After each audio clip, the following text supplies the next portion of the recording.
Assalamualaikum warahmatullahi wabarakatuh. Saudara lun yang mutua yang ke boh lada yang ke masak dan siap tanyo petik yang kali lemutik saboh ember cet. Kemudian nyo tarendam selama 7 uro lagi nyo rupa. Tagantoi 2 uro 3 karena ditanyo hanya alu. Nyo yang gadih buat yang ili sabi. Tapaso yang guni taikat.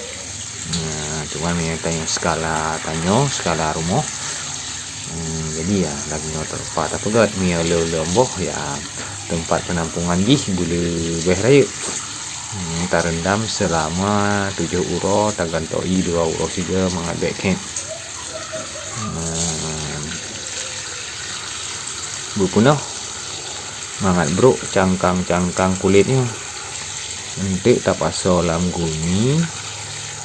Kemudian tagilha mengadlih mandung kulitnya. Hasil ji saat ulang pelumah lihnya nanti tarendam lam selama 2 uro mangat glih getah teman. Jadi lada tanya kualitas gigot dan glih dengan betul-betul. Untuk lagi yo terima kasih. 155 dah.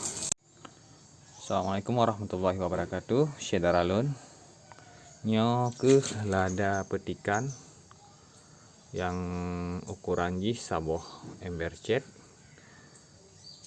tanyo rendam selama 7 uro.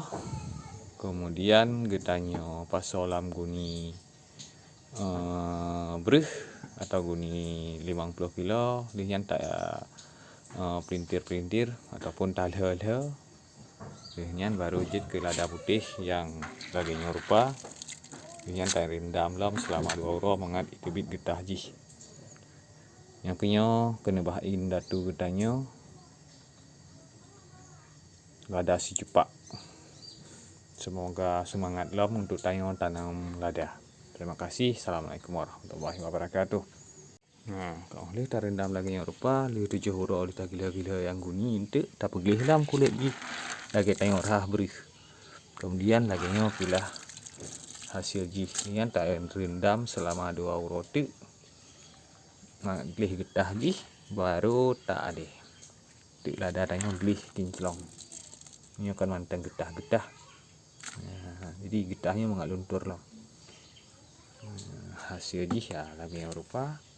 Yang kenyo maklum saudara, semoga getahnya mandu mantang na keinginan dan semangat untuk tapu jaya alam lada si cepak di Aceh.